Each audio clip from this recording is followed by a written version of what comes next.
Hi, I'm the political junkie. I need to admit something a little bit embarrassing. When I was a child, I had a major misconception about the Berlin Wall. Now, my teachers were great, it's not their fault, but if you had asked preteen me to draw you a map of the division of East and West Germany after the Second World War, I would have given you something a little bit like this. There's West Germany on the left, East Germany, or GDR if you prefer, on the right, and look, right there in the middle? Berlin. I falsely assumed that Berlin lay on the border between the Soviet-controlled East and the American, British, French-administered West. So hey, you're in East Berlin. You want a taste of freedom. Who cares about that wall going straight through your city? Just go around. Sure, maybe go wide and avoid border crossings, but it's worth the trip if your goal is life in the West. And just to be clear, that was totally wrong. That was no option. The real border was not so oblique like my imagination. If you were a better student than I was, or if you just Google an old map of divided Germany right now, you'll see this. This is the accurate picture of East and West Germany. You'll notice Berlin way over here, deep in Soviet-controlled area. West Berlin was administered by the Allies after the war and was part of West Germany, but it was no port, it was an island. And the wall wasn't simply a dividing line between East and West Berlin. It was much more than that, and many more challenges awaited anyone trying to immigrate out of the Soviet-controlled East to the West. But before we can go into detail about this dark journey, we need to recognize that the Berlin Wall didn't just appear after the Second World War. The boundary was planned and erected in secret by the East German Authority. East and West Berlin were segregated from each other in a matter of hours starting in 1961. That very morning, people waking up in East Berlin to go to their jobs in West Berlin were unable to do so. How is such a thing even possible? The wall in its final form was 155 kilometers, 100 miles. Could anything as vast as the Berlin Wall be completed so quickly and without anyone noticing until it was too late? To understand, we need to go a little bit deeper with this topic and consider a major miscalculation by the American government in the waning days of the Second World War. How long is it appropriate to clap for someone? 30 seconds? A minute? 10 minutes? What if the person you're applauding isn't even there? In 1938, a local communist party had a conference outside Moscow. Now, 1938 was the year the great Stalinist purges ended in the Soviet Union. From 37 to 38 alone, 1.5 million people were arrested with an average of 1,000 executions per day. This usually wasn't done with evidence, it was a terror campaign. And no one was safe. Not even those in the Communist Party, as demonstrated by these two images. One showing Stalin at the White Sea Canal with Yezhov, his head of secret police. But Yezhov was purged and executed in 38, leading to this creepy doctored photo in which Yezhov no longer appears at Stalin's side. This was the atmosphere at the local party conference, the Soviet people being detained and executed constantly.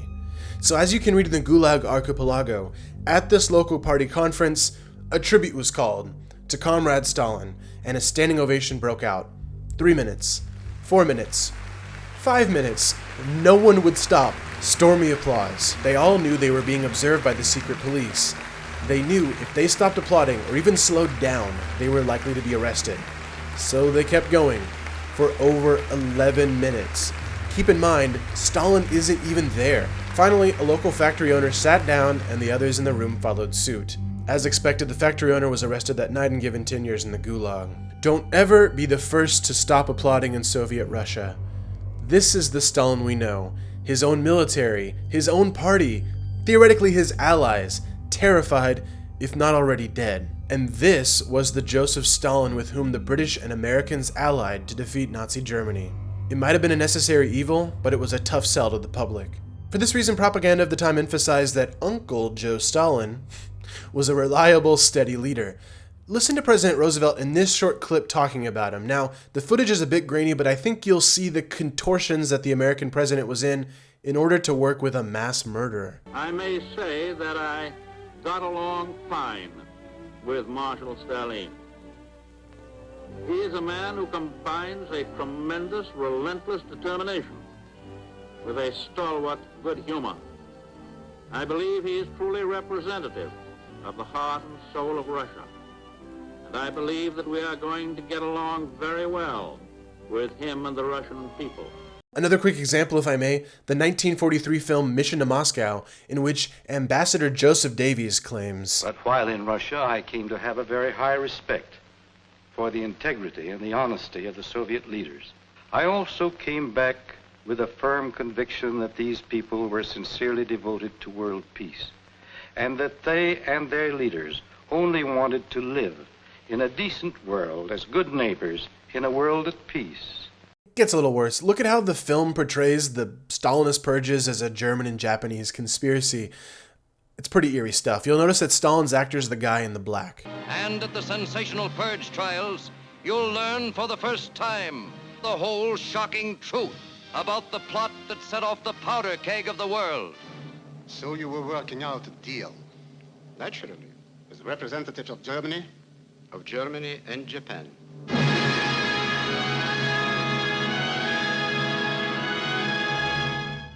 We can now jump ahead to the end of World War II. The Western Allies are invading Nazi Germany from the west and the Russians from the east. General Eisenhower and President Roosevelt made a serious strategic mistake by not taking Hitler's capital, Germania, Berlin.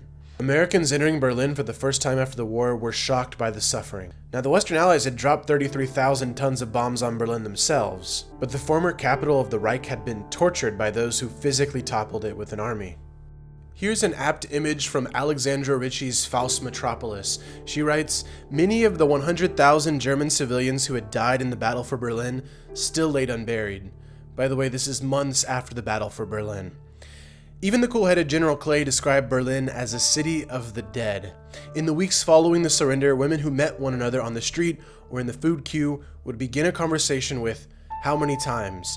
in reference to the number of times they had been raped by the Soviet occupiers since they last saw each other.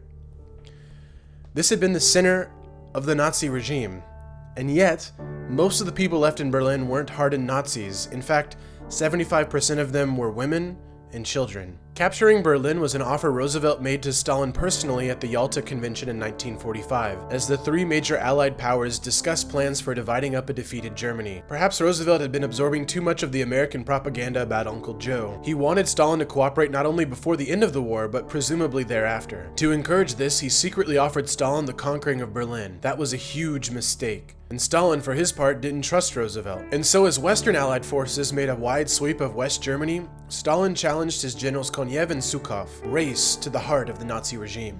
By allowing the Soviets to arrive first, the Americans sealed the fate of the city. "You are now entering the lair of the fascist beast," read Soviet soldiers as they poured over the German border. German wealth and women were their opportunity for revenge. The Soviets that plundered their way through Berlin starting on April 16, 1945 were seeking retribution for the Nazi terror during Hitler's invasion of the Soviet Union.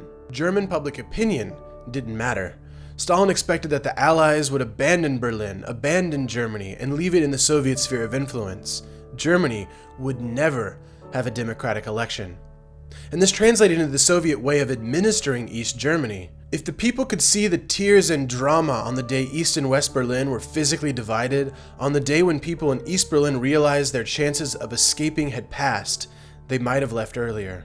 It was late summer 1945 by the time the other Allied forces made it into Berlin. There was a four-power split in the city. And even though there was never any real cooperation between the occupiers, even though the Soviets forced the Social Democratic Party to merge with the Communists for more political control, even though ordinary Berliners were being kidnapped by the Vopos, People's Police, and in some cases taken to Soviet labor camps, even though for nearly a year Soviets tried to cut off Allied access to West Berlin, resulting in the Berlin airlift, Berlin remained this anomaly.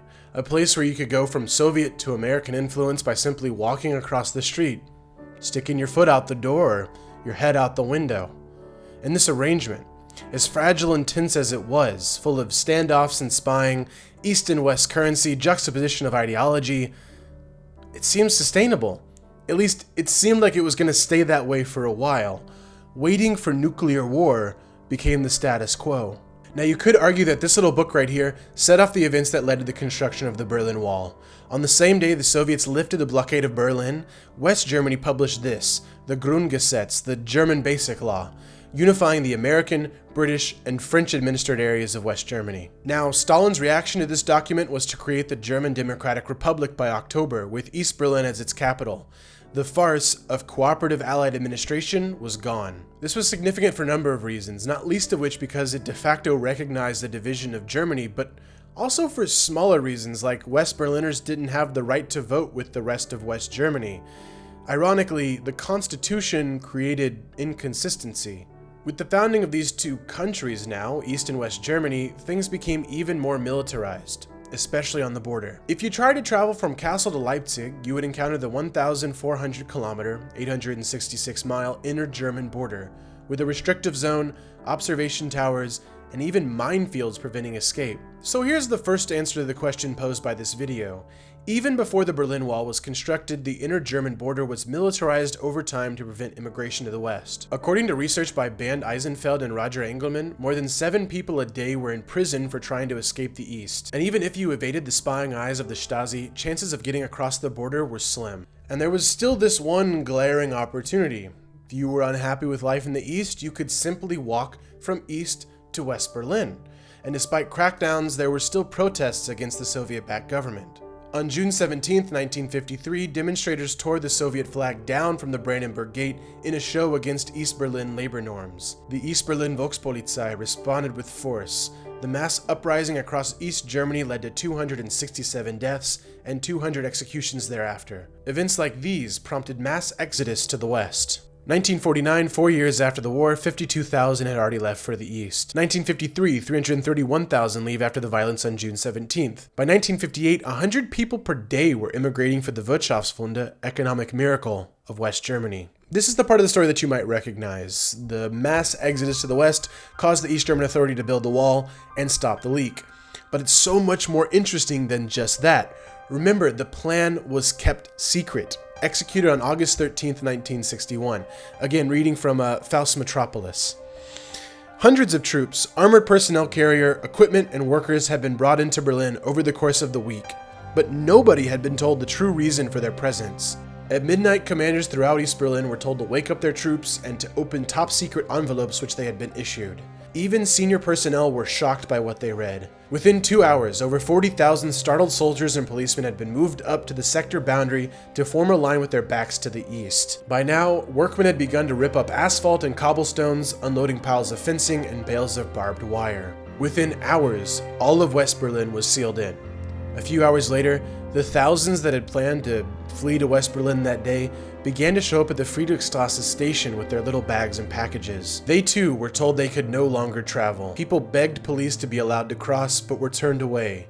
Many broke down in tears when they realized that their chance of freedom had slipped away. What made the situation so much worse was that at the beginning, West Berlin went unsupported by West German and American officials. West German Chancellor Adenauer hated Berlin on a personal level, and President Kennedy wasn't even told about the barrier's construction until the next day, and upon hearing it, he didn't perceive it as a threat. So now we can talk about the second reason that Berliners didn't just go around the Berlin Wall, and that's because after the Soviets replaced the makeshift barriers, the completed wall encircled all of West Berlin. Between Easterners and the other side lay a 275-meter minefield and a 500-meter wide so-called death strip. West Berlin was basically a 100,000 square kilometer prison. The composer Jörg Ligeti called it a surrealist cage, a bizarre prison in which those who were locked up were free.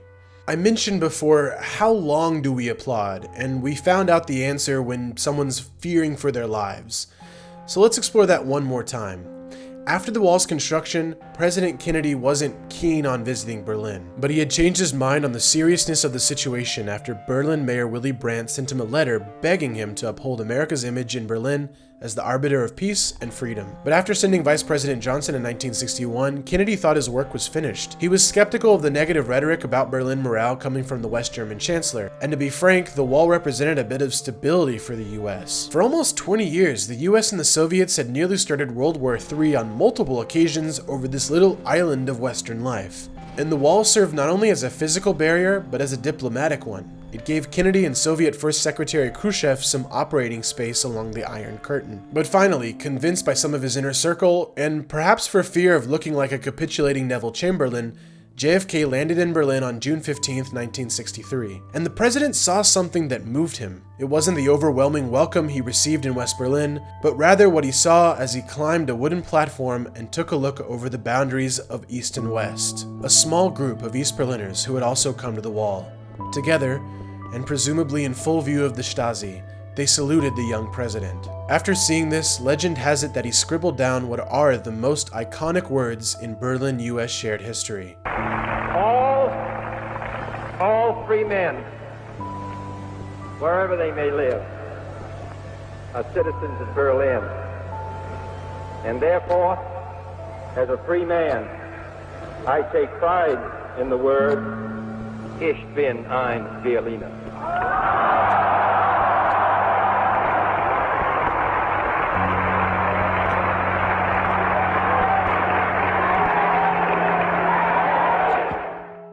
The height of America's image in Berlin, and the applause went on for about 20 minutes. This is the part of the video where I would usually tell you to subscribe or to like, but I've left a comment below with some links, and in those links are videos about Berlin, other content creators who have also done good jobs, some documentaries and things. So if you like this subject, watch those videos and keep an eye out on this channel, because this is a topic that I'm not completely done with. In fact, I think I'm just getting started. Later, guys.